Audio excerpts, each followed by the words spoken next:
We should be good. Okay, thanks, sir.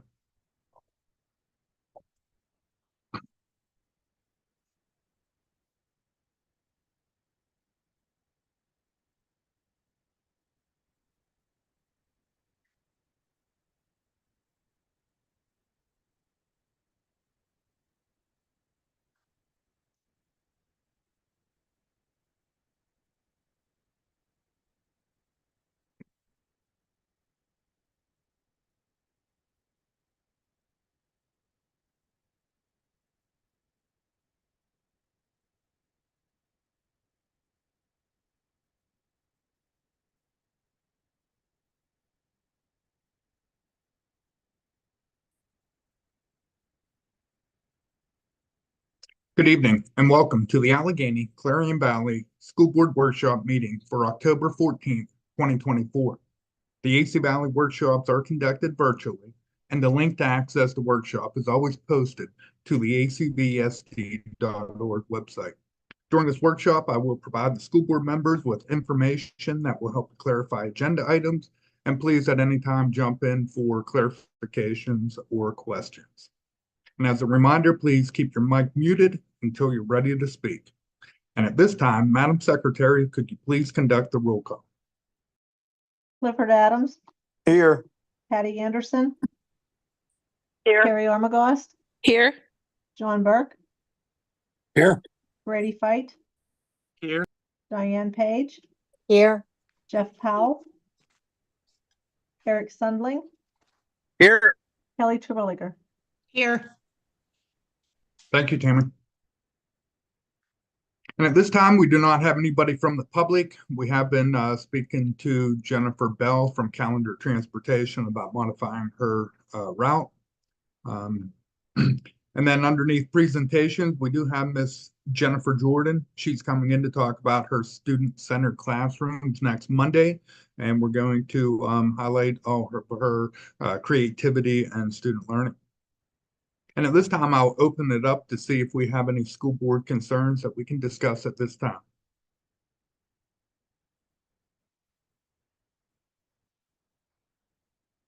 Moving right into the consent agenda, we have a number of conferences and field trips on page 5, and I'd like to spend a little bit of time to discuss each of them before we vote next Monday. Initially, we have Michelle Austin. She's our PIMS coordinator, homeless liaison, and she works with our students on daily attendance as well. And she put in to go to the Data Quality Network. It's a training on various data reports and PIMS report, and she does that training on a yearly basis. In addition, we have RJ Fight, our junior senior high school librarian. He put in to go to the Power Library Users Conference. This is a conference where school librarians from across the Commonwealth have the opportunity to explore new resources in the state library system that's available for public school districts. In addition to that, the librarians also have the opportunity to interact and discuss various topics and discussions within their field. And RJ, he'll be able to gain further insight and build his collaboration. There's a variety of different topics, including but not limited to Access PA, Power Library, e-resources, technical needs, and supports. So kudos to RJ for putting in for that training. In addition, we have Mrs. Loger, junior senior high school counselor. She put in to attend a blues program, and this is a conference that will help to actively engage high school students with depressive symptoms and or at risk of various depression-like behaviors. So that's something that many will continue to work on and provide support with our students at the high school. In addition to that, you'll see that Mrs. Lowe put in to take the 9th graders who will be 10th graders next year and schedule for Career Center a tour. We do this all 7 schools in Clarion County. Take a time and visit the Career Center, and hopefully we explore the options of our students as they prepare to schedule for 10th grade classes. In addition to that, we have Joe Graff going down to the David Lawrence Convention Center. He's going down to the Builders Guild. There's going to be over 30 construction unions and various local construction projects and hands-on demonstration, apprenticeship, and various career information available for our students. So thanks to Joe for taking that group of kids down. In addition to that, we have an exciting careers fair, post-secondary options program at the Penn West Clarion University. And Tracy Patton, Julie Raybuck, and Mrs. Logue will be up there, but she'll be working the venue as well. There's various Clarion County school districts that are working in conjunction with the trades, employers, and unions to provide information to the students. And then Mrs. Hartle is our high school learning support teacher. She's been part of the Clarion County Youth Council for many years now, and she takes a group of kids up there, and the students are provided leadership skills. They're able to work with the community and network with other Clarion County youth. So I think this means paid it. And then on the top of page 2, we have Wes Krautbauer. This is new, and it's something that I've been working with Wes, Rachel Paz, and Dr. Jordan on. It's the Chief Science Officers Program. And just keep in mind that last year we did have a couple of students that participated in this program. It is an international initiative that helps high school students become leaders in science, technology, engineering, mathematics. The program's mission is to empower students to become advocates for STEM education and to create a new generation of STEM leaders. So at no cost to the district, everything paid for through IU6, Wes and 2 of our students will be traveling to Chicago, Illinois. And they'll be moving and traveling with a group of other students. We do have a school van that's going to pick them up, take them from the high school down to the airport and back. The flights and the hotel are already secured, and it looks like a really good learning activity for the students.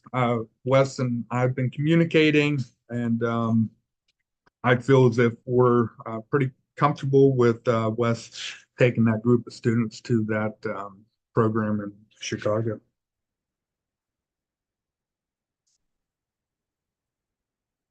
In addition to that, we have Rachel Paz. She's our high school Spanish teacher, and she's also the gifted coordinator. And you'll see that she's very active and continuing to learn the new role and responsibilities, but also providing her students with various learning opportunities.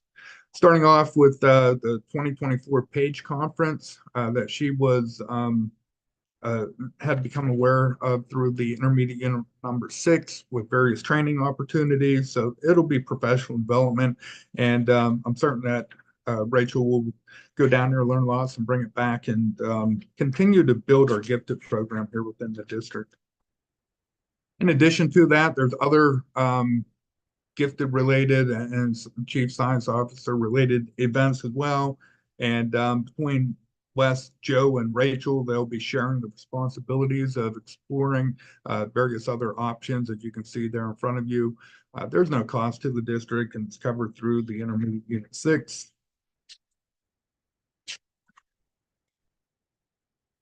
And in addition to that, Rachel did put in for the Gifted Consortium various different programs at the intermediate unit, and we're just going to be paying for the cost of the substitute for that. And then moving down through, we also have a retroactive approval, and this is part of the N&D conference that we have. We put in, and it's all paid for through the West 2 grant, but Kristen Thurber drove herself out, so that'll be mileage reimbursement for her. And then Dr. Meg Jeffel, new West 2 principal, she was able to get in, and we have the information down in front of you. We did participate in that learning opportunity last week, and I'm sure we'll all share out information that was learned as well at the voting meeting. In addition to that, Erin Morrison, our new business manager, she has a couple conferences that she plans to go to. The first being a construction management and capital programs or capital projects training. That'll be at the Seven Springs Mountain Resort. And, hopefully at some time in the near future, we'll dive into some projects that are needed here at the district. And this will only help support that program. Michelle Austin, she does a yearly McKinney-Vento Fall Regional Workshop in IU4, and she'll be over there for learning various monitoring reports she's provided with various forms, and she'll also continue to learn how to support our foster care and find the best determination for situations that, unfortunately, students are homeless or without a permanent residence. In addition to that, Kristen Thurber, the Director of Education, put in for the annual federal program workshop. It's in IU5 on October 18th, and that's a 3-hour training, and that completes some of the required training that we have within the district. In addition to that, Kristen put in to attend the SAS Institute, and it's the theme this year is purposeful leadership. And even though last year when we built the budget, we didn't have a director of education, I did build this cost of the conference into the superintendent travel, but the workshop's not necessarily designed for superintendents this year, and it's more so for directors of ed, curriculum leaders, and such. So we do have money in the budget for this conference, and we're going to send Kristen instead of myself this year. So I'm sure she'll learn lots and be able to bring it back. That cost will be split between the district and the West 2 program because she'll be able to utilize the learning in both programs. And then you'll see that the high school science department, they put in for an exciting activity for the students to go up to Penn West Clarion and participate in various lectures, chemistry 2, bio 2, AP bio, physics 1 and 2, and that'll be a really good learning activity for our students. And then we have finally Erin, she put in for the annual PASBO conference. This is a conference that was in the budget and is going to be held in Hershey on March 11th through the 14th, and she'll be able to get out there to network and learn various aspects of the new budget for the 25-26 school year. I know we covered a lot. I think there's about 20 conferences and field trips in there. Are there any specific questions before we move back up into the top of the consent agenda? Okay, Aaron, take us back up. We have a number of volunteers and a couple substitutes. So we have Sydney Rankin. She will be an emergency certified sub. Sydney had worked with us in the long-term activity and a role last year in various needs throughout the elementary school. And then we'll get to Marianne McCrell's retirement letter, but once she retires as a full-time educator, she's willing to come back to help sub, and that date will be January 6th. And then we have one more backup secretary, Tammy Blosser, who Tammy Thompson's been working with getting all her paperwork in right now to help support the offices. Then you'll see the very active PTO. They have a couple new volunteers, Mindy Smith, Kristen Peace, and Heather Anthony. We'd like to approve them pending all their appropriate clearances and documentation. And then for the elementary basketball program, we have a couple of parents who would like to volunteer. Jacqueline Maley, who helps out with the youth cheerleading, and then Darren Rhodes is going to help out with that program as well. And then we'll finish off with the consent agenda with two PTO activities. You can see they'd like to use the elementary cafeteria for a meeting, and then also a distribution of fundraisers.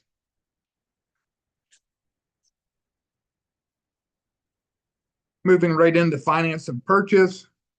Monday, we'll come down through the various bills and reports from Stacy, but for this evening, we do have a couple contracts in front of you. As you recall, you provided the superintendent and business manager with the ability to seek agreements and contracts for the up and coming energy services as well as the electric contract. So Erin has done a lot of work on this, and I'm going to turn the mic over to her at this time, and she'll come down and talk a little bit about the UGI energy contract as well as our electric contract. Erin? Good evening. So first we'll discuss the gas contract. It expired by the end of October, which we were lucky enough to get a hold of some quotes, and David and I discussed them, and we decided to go with UGI Energy Services. Talked to Randy Bellick. It seems he's been with the district for a long time. I know Emmy kept fantastic records, and I was able to research back, and I see his name on a lot of stuff. The current rate came in at 3.97 with UGI Energy Services, who we're currently with. We just are extending the contract through September of 2026. And at that rate, we were previously paying $6.98, and they came in at $3.97. So it's actually almost completely half of what we'll be saving towards the gas. Next is the electric contract, kind of the same process went through. I spoke with Don Walkovich. Again, he's been with the district for a long time. I see his name listed on a bunch of stuff. And that contract will run for a year from December this year till December next year. His recommendation was to only go with a year because of Penelec is the supplier, and they have to go out to the market and they hold an auction for rates. And they're a couple years behind due to COVID, and they tried something different. But anyway, they want to go back to going out to the market. And so in December, they'll be setting rates for 25, 26. So he had suggested not to get into anything longer than a year and see what happens in December. And then Penelec will go back out in May and set the rates for the following year after that. So he felt we'd have a better understanding. He doesn't feel electric will go down. With AI becoming so popular, he felt that he just suggested a 1 year for now and see what happens. Our current rate was at 0.0586, and now it's at 0.7634. It's an extension of the contract, but at his recommendation and talking to David, that's kind of the way we decided to go.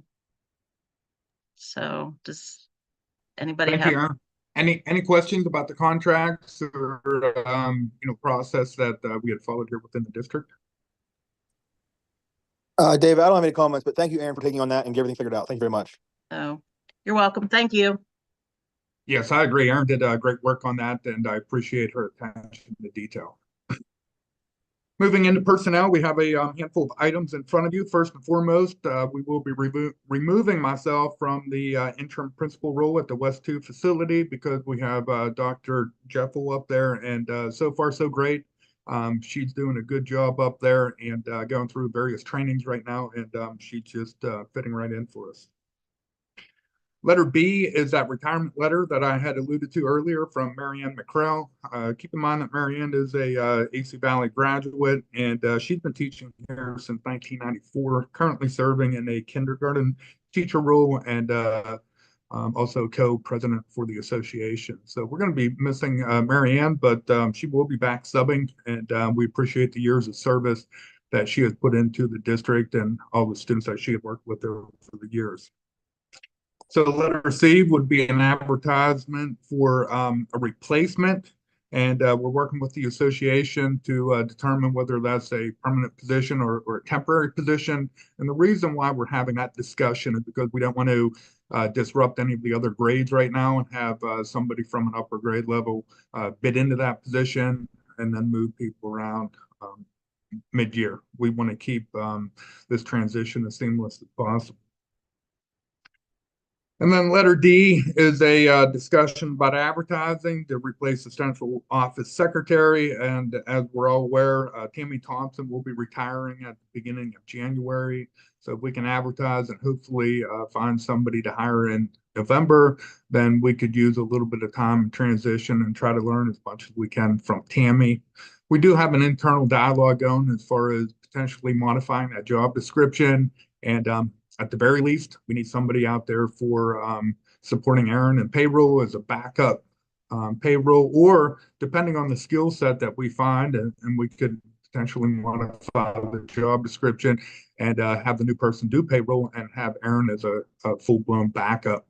In addition to that, we are exploring other options as far as possibly going out to a third-party vendor for payroll to try to streamline our process.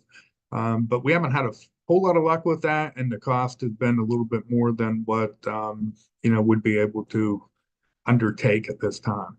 So we'll have ongoing discussion as far as that job description for that person, but we are going to advertise not only internal but also external to try to replace Tammy. And once again, Tammy's been here since '99 and has done a great job the whole way through. She's going to be missed as well. Moving down through, we do have a letter of resignation from Cal Johnson.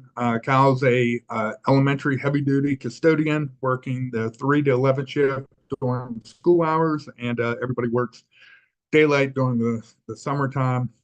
So what we are doing right now is making a recommendation to advertise and fill that full-time heavy-duty 3 to 11 position at the elementary school. In addition to that, we have a MOA in front of you this evening with the association and the elementary certified school nurse. And that's to help support her as she takes on a nurse technician. This is a similar MOA that we had in place from years ago. I think maybe 2000 and I'm not sure, 15, I believe it is, whenever we had a full-time certified school nurse and just put on a nurse tech. So these are some provisions that help to support Tracy as she oversees the program. And that was reviewed by the association, and we're having it from the school board for formal approval throughout the school year or until the nurse tech becomes a certified school nurse herself. And then the one item before I open it up for question or comments is we did table a motion last month because we didn't have anybody apply for it, but the Unified Indoor Bocce Advisor is an unpaid position that we're trying to get somebody to fill. So we'll put that on the agenda for the voting meeting and hopefully fill that position as well. I'll pause right there to see if there's any comments or questions about personnel before we move down into instructional services. Hi, David. It's John. Yes, Joe. Yeah. Hey, thanks for sending the excuse me the payroll duties and that over. I still have some questions. I guess. I mean, I think there could be some opportunities here for automation that might reduce the workload for that person, whoever is doing the payroll, in lieu of actually just seeking an outside vendor that does the whole thing. But I don't know. I guess I don't know enough about how it works. I mean, is there time clocks, or how does all the reporting occur, and where do they have to go to garner all the information they need to do the payroll? Good question, John. I could take a stab at it, but I'm going to turn it over to Erin because she's our resident expert at this time, and she helped to create that list. So, Erin, do you want to talk a little bit about that? I mean, I know a lot of that's just contractual, but we do have a couple outliers. Yeah, so the list that I sent is actually all automated. It's from gathering the timesheets to data entering them, and then every one of those reports is reported in a software or on a website to a outside service, whether it's the bank, whether it's the 403Bs. There's a lot of it is reporting. PCERS is a big part of it. That's done once a month, but to verify that pays are correct, which in a good month, it runs smooth. I'm not going to say it takes a long time, but end of year is you have to turn in like the whole year salary. And it is done on the system. And I think if there was some support with that, it wouldn't be as time consuming. We do not do time clocks. I don't know if that's ever been discussed or not. It's all still paper timesheets. So data entry is part of it. All right. Well, thanks for that. So a lot of the grief is the end of the year compilation of all the data. Sounds like some of it, yes. I would say end of year is is a little bit more complicated, but again, it's the day-to-day trying to get timesheets, which the people are pretty good, the staff, of turning them in, but it's calculating, and everybody and each union and people are paid different rates. And I feel once I'm onto the contracts, that will go a little quicker, but everybody does a timesheet different. So I'd say the backlog is more at the beginning than, but again, there's 7 different programs that you're however many that just the reporting stuff, everybody requires a different report. So Yeah, that seems, well, I understand. I mean, some teachers, they all operate differently, but it seems like a standardization of the input data would probably help. I don't know what that would actually look like. that could be helpful. Or as we're talking about the central office secretary, even if those were verified or something till they came to me, do you know what I mean? Like the aides, how many hours did they work, and was there a holiday, and just kind of verifying that before it gets to me, I think would help a bunch. And that was another question of mine. So the employees send you or input the data into a website or whatever it is. Who verifies that their input is accurate? I mean, is there? I guess my question: who's at the supervisory level that's checking what they do?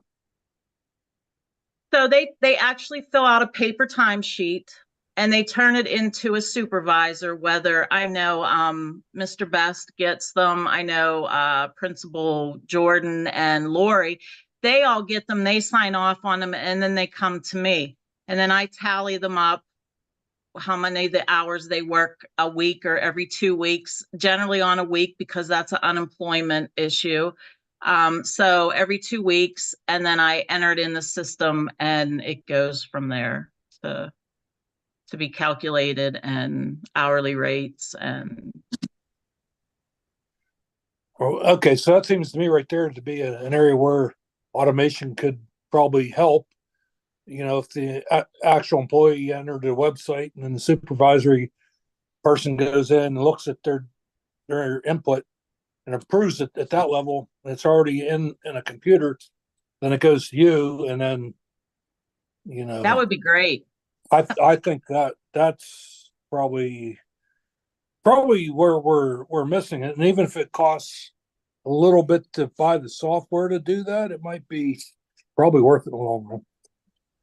David, this is Carrie. I agree with John. There's a lot of room for streamlining and automating payroll when it comes to paper timesheets. And I'm happy to talk to Aaron about some options, for automation. I've dealt with quite a few different providers, and Aaron, you may have as well.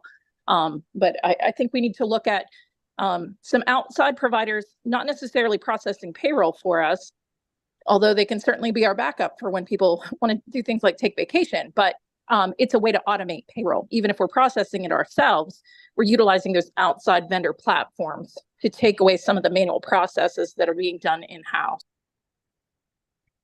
I agree. Yeah, I we'd think agree that with would you. help. Aaron, out of curiosity, what were some of the quotes that you were receiving back to outsource? One of them was, well, I contacted 2. One of them, I won't even tell you what the quote was. I'm embarrassed to even say it. The second one, I didn't go any further with, because when I asked them if they did process PCERS payment, because that is or not payment, but process the monthly and year end stuff, they didn't even know what PCERS was. So that was a red flag to me right there. But I will tell you, the second one, you could pick and choose what you wanted them to do, but they quoted me as if we were going to replace an employee. So we wouldn't hire within, we would hire them. So it was the cost of a full-time employee. And that's crazy. That's ridiculous. So I didn't even entertain their quote. Right. All right. Thank you. Aaron, Yep. was that cost for total processing, outsourcing of payroll, or Yes. utilization of their platform? They went high first if they did everything. and then you could pick and choose what you wanted them to do. And that the reason I contacted them was they used our software. So everything would be live and in our system that I could look at it. Anybody who had access to our stuff could look at it. It was real live time data. But of course that came at a cost. So, but we could pick and choose things. They were doing it at about $100 an hour, which they had way too many hours. I think we talked to Kelly the other day, and that was just ridiculous. That wouldn't be that many hours. But yeah, you could pick and choose what you wanted to do. Do we utilize the software now for processing payroll? Is it a payroll software? Are we using an accounting software? How's it being done now? It's not a payroll. It's actually built. It is a software, but it's built for school districts. It's called CSIU, Yep. and one of the I'm familiar. IUs Okay, oversee. gotcha. Yeah. Yep. Any other questions or comments about payroll? I know we've had a lot of discussion about that and we're trying to streamline that process, but also ensure that we have a backup just in case. David. Yeah, this is John. Go ahead, John. Hey, I just wanted to again welcome Erin on board. I think we really found a diamond in the rough, so to speak. I think she's going to be great for us. Thank you, Erin, for providing that information. Oh, thank you. I appreciate that. Thanks, John. Okay, David, moving right into a question. Oh, go ahead, I have a Patty. question about one of the position, and I can't see it on my phone. I'm sorry, and I can't pull it up. I'm traveling. Erin, can you scroll down a little bit? So it was the one about it's the one about the bocce ball internal posting. Oh, okay. Yeah, we don't have that on this agenda right now, but we have to add it to the voting meeting. But go ahead, Patty. Advertised in-house. And did we don't have anybody for it. Is there a way to know how it was advertised, and do people realize what the criteria are for it and who's eligible to apply for it? I believe we just advertised it like all the other internal posting. Correct me if I'm wrong, Tammy, but we just put it in all the public areas, the offices, the faculty lounge and such. And it's not a paid position. That's why we just focused on it. I think the intent is to get somebody from the gen ed population in there to help work with some of the students who are identified. Yeah, I just feel like maybe they don't know what it is. You could be correct about that. I could work with Tammy, and Tammy, we can touch base tomorrow about that and maybe put a little blurb in there about the bocce and what the expectations are.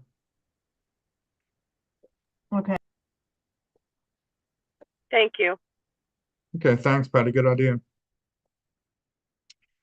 Okay, moving into instructional services. As you can see, well, we don't have it right there, but we were notified late that Malia Page cannot fulfill the student school board representative. We sent that out before we were notified, so that will be scratched. We'll continue to look for a student rep. I think that's a benefit for the student, but also for the school board as well. So we'll continue to work on that. And then we have student numbers. We'll have an updated list come out to you, but just keep in mind that looking back on September, we had 712 total kids in the district, 304 in the elementary, 293 at the junior, senior high school. We have one outside the district in an IU classroom, 4 in New Story, 2 in Pathways, 33 in outside cyber, 38 in homeschool, and we have 37 students at the West 2 program. There's a total of 41, but we have a couple of kids graduated up there. So it's just a brief overview of our student numbers moving down through the agenda.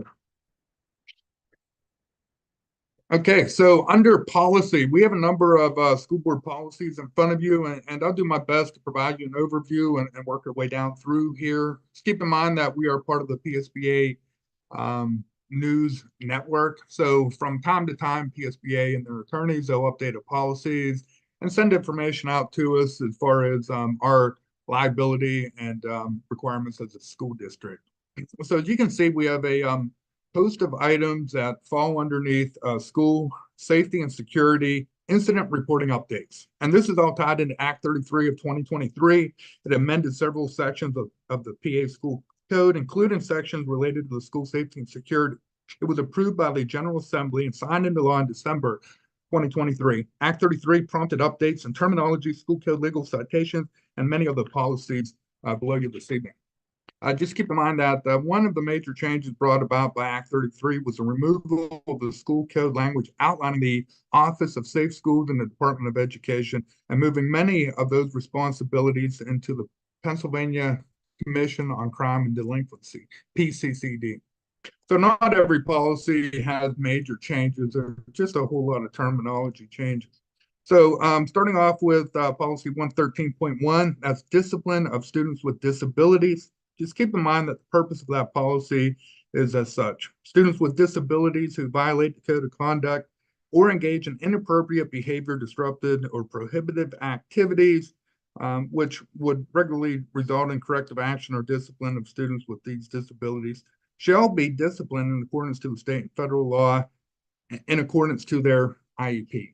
So with that being said, the policy was reviewed with current state and federal legal provisions. The language on the reporting of the policy and school safety incidents was updated based on the terminology of the school code I had alluded to previously.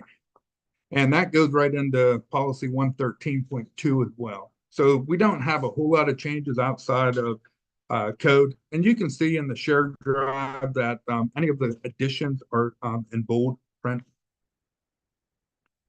And then we also have policy 202, and this is a standalone policy that's being changed. And the reason for the change is because of non-resident students and some of the provisions that they've recently been provided. So if the child is not a resident in the school district, the child may be disenrolled from the school district, but only after several items take place. So the parent and guardian must be notified. And this does happen from time to time. We have somebody moves into the district or maybe lives right on the border. So we've had this situation in the past and we've been disenrolled them. But in an attempt to keep these kids in school and to support the families, they're now provided with various options. And I will be working with Michelle Austin on these changes. The families provided the opportunity to appeal the decision through a hearing with the school board. In addition to that, there is an appeal process that the parents can go through if the school board does deem that student not to be one of our residents. And then the parent is provided this information with the school district liaison and homeless and youth person, and they're provided their educational rights. And then finally, we can end up in court and, find a different school district for that student. And those are just the changes. And again, that doesn't necessarily regard to the military children as well. And there's still some information down there about that. So policy 236.1, threat assessments. And again, this goes back to that change in school code. And the policy language and legal citations pertaining to the coordination with and reporting to law enforcement and PD were updated to reflect the changes that I talked about earlier. And then in addition to that, and we're going to talk a little bit more about that later on, but there is a provision out there that every school district in the Commonwealth has to employ a school police personnel. And we're within these new regulations because we've had a school police officer, and just keep that in mind that we can have a independent third party provider come in and provide that. We could hire a school police officer, a school resource officer, or a security guard. And years ago, we chose to hire a school police officer who is armed, and they do not offer arrest or citation, but they can detain somebody until the police shows up. And we've done that just to keep the police officer from having to go to court. And we have that person here on campus. So I was able to go through and make those designations throughout the policy as well. And you can take a look at that and we'll continue to update that. But just terminology changes. And then also information about the school police officer is the updates with 236.1. And then 254, just minor changes, but it goes back to, trying to keep kids in school.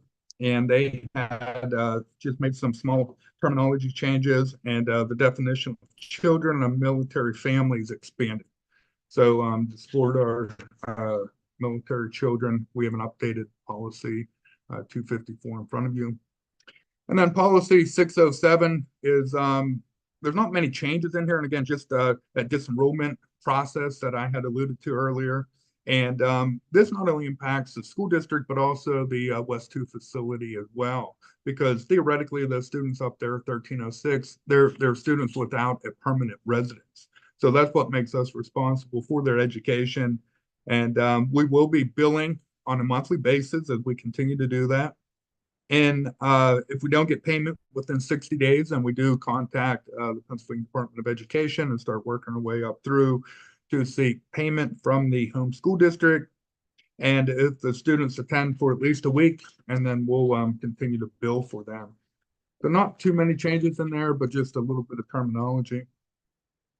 And then 805.2, that's the big change that we have within the policy network that was provided, and all the other terminology and policies that I've talked about are tied into this. Just keep in mind that this is because of Act 55 of 2024. It establishes a new section 24 PS 13-1316 of the PA School Code, requiring each school district to have at least one full-time school police personnel, and we have a school police officer. And they had a distinct definition of the school day.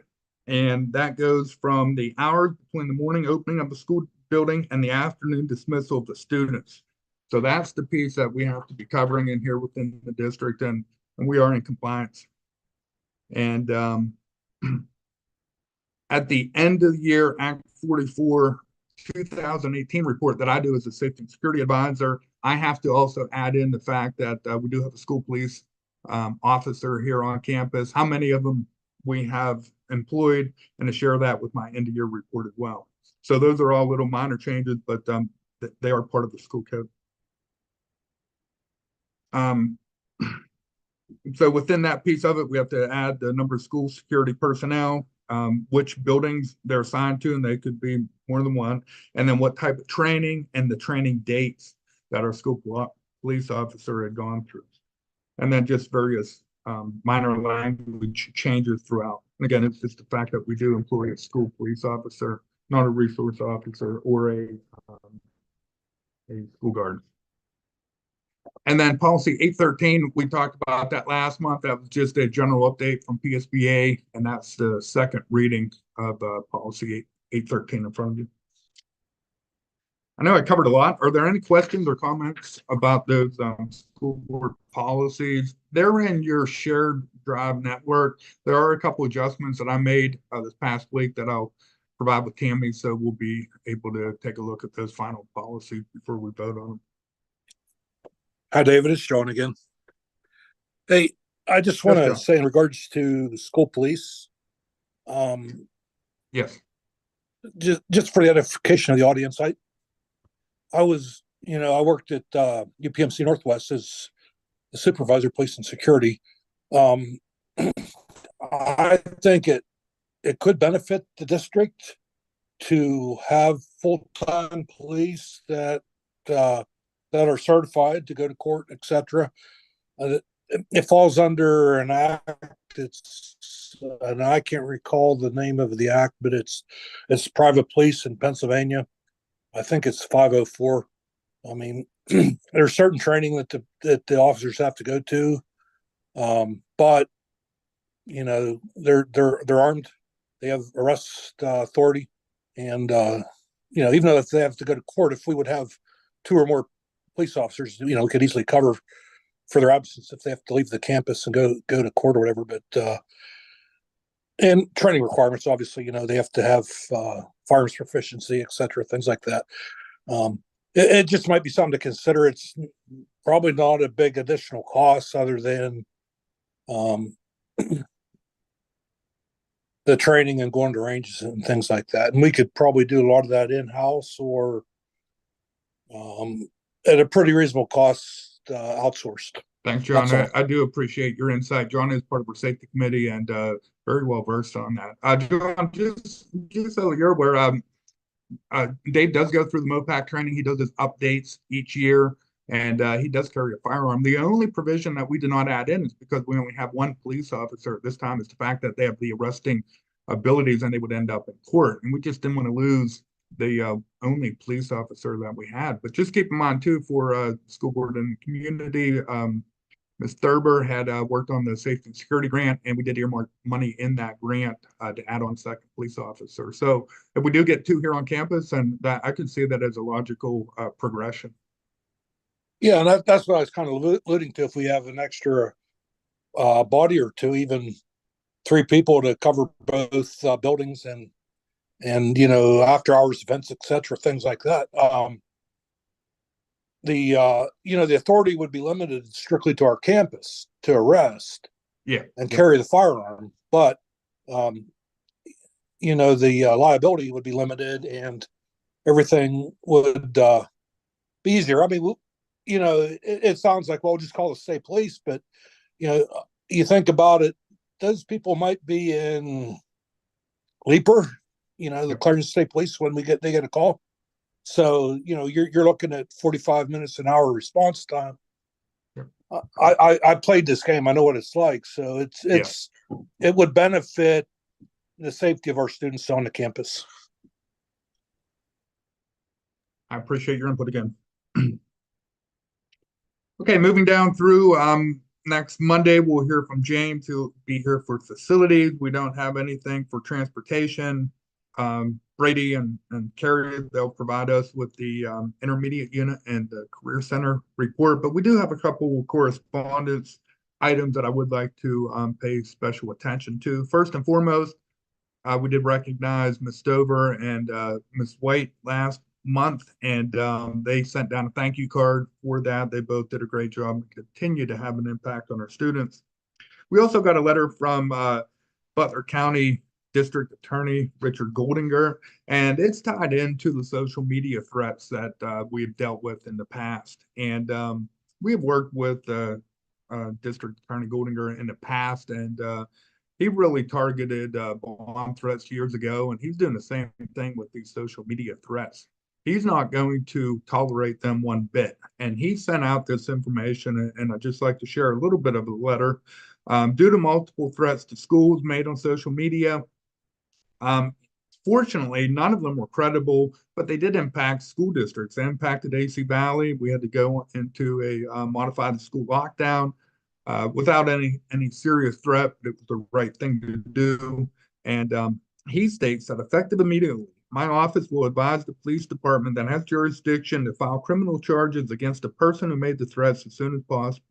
Once charges are filed, my office will pursue detention of the perpetrator and a juvenile under the age of 18. The individual will be initially detained in the juvenile detention facility. If the perpetrator is over 18 years old, we will request a substantial bond to be set. An individual will be incarcerated until they can post a bond, even if the individual is still a student.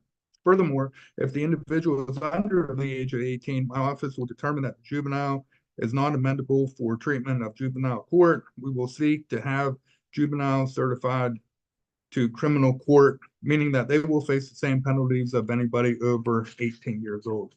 So I wanted to share that with the school board as well as our community that we're not going to tolerate any kind of social media threats. In addition to that, we had Jeff Fowler from the Penn State Extension come up and look at our football fields, both the main varsity field as well as our practice field. And he sent in a letter. This letter was shared with the school board as part of our minutes and also shared with our youth football partners. And I'm not going to read the entire letter, but he started with the stadium field that he was impressed with the quality and the amount of turf that was discovered during the evaluation. There were no bare spots or areas void of vegetation. There's no areas where the ground was visible and the field was 100% covered.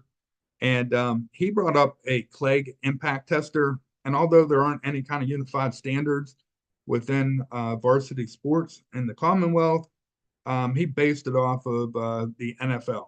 And the hardness of 85 or above is deemed too hard. And we went through and we did several areas, 27 different locations, and we checked that, and there was maybe a half a dozen folks with Jeff, and on average, the the hardness came back about 60, which the lowest was 51, the highest was 69, and he didn't or can't necessarily deem our field safe or not, but he said that he's been on thousands of fields over his time, and that our fields don't even make the top 100 worst fields that he's ever been on. So we opened the field back up. We sent this improvement letter to Selective Insurance, fully covered.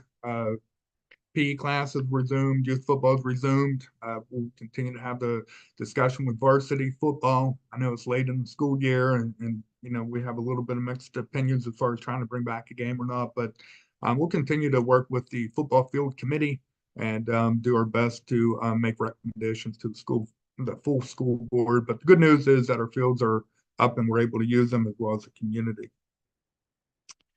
And then moving down through, we have a couple items in there about taxes, and we have 2 letters in front of you from Armstrong County Tax Claim Bureau, and there's a couple pieces of the property within the district that they cannot sell, and they're asking if we'd consider a lower price. And theoretically, if it doesn't sell, we're not going to get any taxes at all. But if we lower the price down, we get less taxes. At least we're getting some taxes out of those properties. So in the past, we've approved those kind of recommendations from different county tax claim bureaus.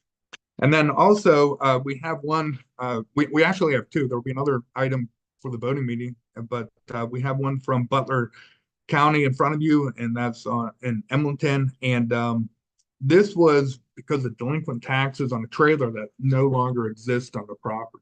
So we would make a recommendation, and we've had a solicitor's Shekel take a look at all those, and we'd make a recommendation that we approve that just because there's no trailer on that property, and the taxes will be lower for that individual. Are there any questions about the tax items? We're going to have to vote on those next Monday. The other ones are just correspondence. Okay, hearing none, I'd just like to asked the school board if we wanted to break into an executive session following this committee or this workshop to discuss transportation contracts, or are we got our mind made up as far as our transportation contract? Lori, do you have anything to add? If not, I think all of us are on the same page of what direction. I had just told David that I'd be willing to talk with you if you all had any questions about the request. I'm fine with not meeting. I understand the request, but I think based on transportation and state refunding, we need to keep the contract as it is. Yeah, I mean, we just had a request from Calendar Transportation to modify our contract, and the administration not making that recommendation. I say we leave it as is. works for me. Okay, well, thank you all. I appreciate your time this David. evening. And go ahead, John. Yeah, before we adjourn, do we want to mention anything about the tax collectors at this point in time, or just wait? Or yeah, we could have that discussion. That was a discussion that was brought up last month as far as giving our tax collectors a wage increase or a per diem increase per tax bill. And we had pulled in information from the other Clarion County school districts, and we're kind of in the ballpark. But I think just from the discussion that we're having and looking at the data that was presented, that we make a recommendation to increase that reimbursement by 25 cents per tax bill. Is there anything you wanted to add in addition to that, John? No, that would be for next year. I did not. Yeah, that's correct, Kelly. That would be for the following school year. Yeah, the concern from the tax collector in Scrubgrass Township was that it had to be posted for the next elections. So the incumbent or somebody running for that office would know what they were going to get paid. Okay, that makes sense. We couldn't find what date we had to do that by. And so you're saying that we should do that sooner than later, John? I would think so. I mean, it can't hurt. Okay. I don't know what the filing deadline is or anything like that. That's way beyond anything I would know anything about. John, is that tax collector position, is that election up for this cycle or is it for next cycle? Brady, I don't know what her when she's due for or when that office is due for an election. But her question was she'd been in there for I think 12 years and has not received an increase in that time period. So, she sent it to me and I talked to David about it quite a bit. I didn't really share a lot of that with the rest of the school board because I just kind of wanted to figure out what the standard was or what everybody else was doing. So, and David did do that research. And, basically, like he said, we're in a ballpark. We're not far off, but I suggested we increase by 25 cents a collection, so to speak. And then, at least we're there or leading the pack anyway.